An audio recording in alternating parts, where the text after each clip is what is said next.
Hello friends, Michael Charles here from Leading with Intent. Today I was reading a document and a quote jumped out at me. Now, has this ever happened to you? While you're reading something, a quote just jumped out at you and getting you to think deeper and deeper about its meaning. Well, that's what happened to me today. By the way, if you're new to this channel, be sure to subscribe and hit that notification bell to get notified every time I upload a new video or go live with one of my guests on Wednesdays at 7 p.m. Eastern Time. Okay. I know you're waiting for the quote, so here it is. Speech is the mirror of the heart and soul. As a man speaks, so is he. In other words, your speech reveals the condition of your heart, the things you think about.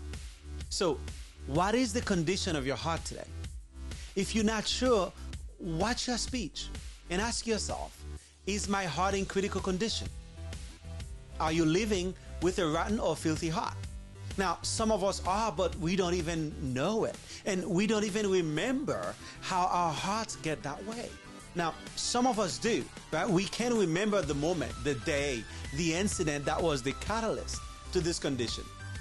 In either case, your speech will reveal the condition of your heart. Even if it's not evident at first, anyone listening intently will become aware of this condition, and you can too.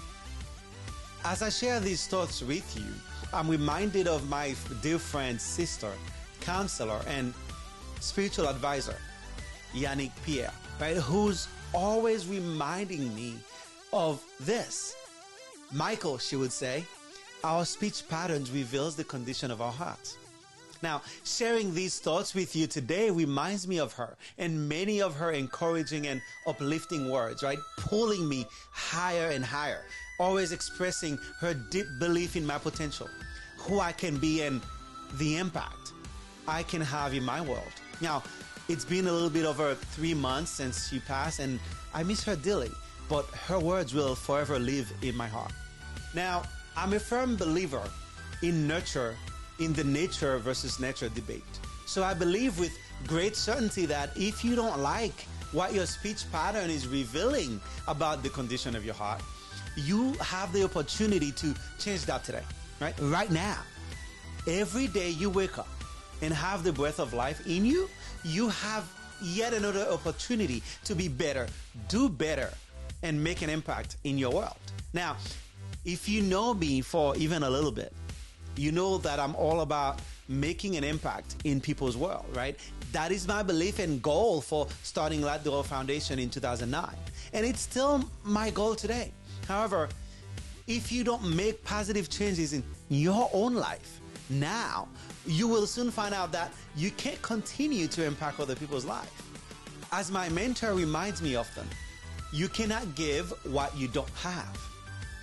Or for most of you accustomed to traveling on airplanes, in case of trouble, they would say, or emergency, you're instructed to put on your mask first before helping the person next to you. So what is it going to be? The ball is really in your court, right? Examine yourself, and if you don't like what you find, you have an opportunity today to make a change. Does this make any sense to you at all? Whether it's a yes or no, comment below and let me know your thoughts. I'd like to understand where you stand on this. Now, in the interest of helping you on your journey of discovery, growth, and becoming, I'd like to share a few thoughts and tips with you so that the next time you ask yourself this question, the answer would be something that perhaps you're more proud of. The first tip I want to share with you is to guard your mind. What do I mean? You would not let anyone just bring a pile of garbage and dump it all over your living room, would you?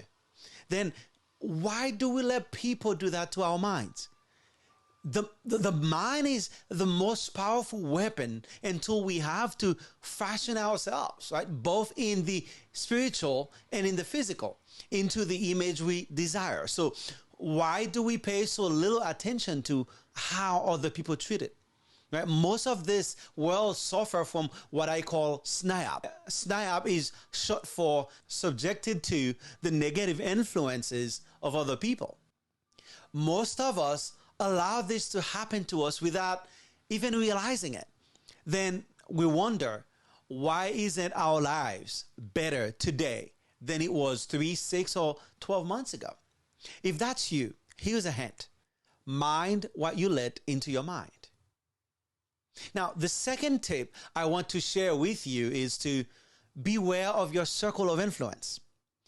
Who are you hanging with?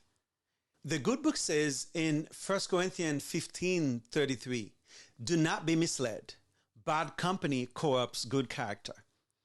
I remember when I was younger, right? People used to think that I was always older than I actually were because most of my friends were older than I was. And to this day, it is still the case. Now, I'm not saying that older is always better because we both know that there are people who've gotten older but have not gotten any wiser. So you also have to be careful there too. But you get my point. The people around you, the people you surround yourself with will make or break you. Right? That's why it's been famously said that we are the average of the 5 people closest to us. So if you don't like where your life is heading and you want to adopt a new way of thinking, a new mindset, it may be time that you make some new friends. Friends with visions of a better future for themselves and their world. The third and last tip I want to share with you today is feed your mind. Most people live haphazardly, leaving their most prized possession, their minds, uncared for. Think of it this way. Any grounds not tended to or cared for grow weeds. The weeds grow widely without any efforts or fertilizers. That's what's going on with most people's mind. No wonder we have so many people with stinking attitudes, complaining and pulling everything and everyone around them down. At times, even to their own destruction. Until, of course, it's too late. That's what happens when we don't feed our minds the things we need to improve the conditions of our hearts. So after you've begun to guard your mind and mind the circle of your influence, you must intentionally feed your mind good seeds or continuously water the seeds you've already planted. A couple of years ago, as I got ready to go to a conference in California, a friend who came by and we were just sitting at home and chatting told me, Michael, I cannot afford to go to these conferences. I thought for a minute about what he said and then responded, I can't afford not to go to these conferences. You see, going to these conferences is an opportunity to flood my mind with positive energy, cranking up my motivation to live on purpose and with purpose, to recharge, learn from people who are way ahead of me in my journey, and meet other movers and shakers from around the world. And so as I conclude this video today, my question to you is, what are you feeding your mind? It may be through reading a good book or a good magazine, listening to an audiobook, a podcast, or watching YouTube videos.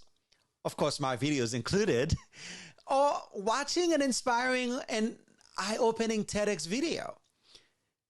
Going to a conference, as I said, that's one of the ones that I use. But the one that I believe is most powerful is this. It's the things you imagine, right? The things you dream of. The stories you're telling yourself in the private chambers of your own home when, of course, you're alone and no one is watching or listening. Right? A lot of people are making up stuff and creating doomsday scenarios in their minds, and they keep feeding those by linking any bit of seeming evidence to it as a reinforcement. Never taking a moment to realize that the story they are creating and building their lives around is not reality. Now, I could go on and on about this, but you get my point, right? Today, I'd like to invite you to take on this challenge, right? This week, today, to find a way to feed your mind day in and day out. Feed your mind what you want and need to create the life you desire. A life that your future self will thank you for. So, the next time you speak, what will your speech pattern reveal about the condition of your heart? Will it be about a heart in critical condition, or one living with joy and gratefulness for the opportunity to enjoy life right? Becoming more, doing more to impact your life and the world around you. My goal with these videos on this channel, I Live Life and Purpose, and everything else on my blog at leadingwithintent.com is simple. To help you move from having good intentions to leading yourself and those around you with intentionality, meaning living your life with purpose and on purpose. If this video speaks to you and you got value out of it, subscribe, comment, like, and share it. If it doesn't speak to you in any way, well, still go ahead and comment below and let me know your thoughts. Do you agree or disagree about this? Let's have a conversation, right? Share your thoughts with me. All right, that is it for today. Until next time, my friends, I know you're fine.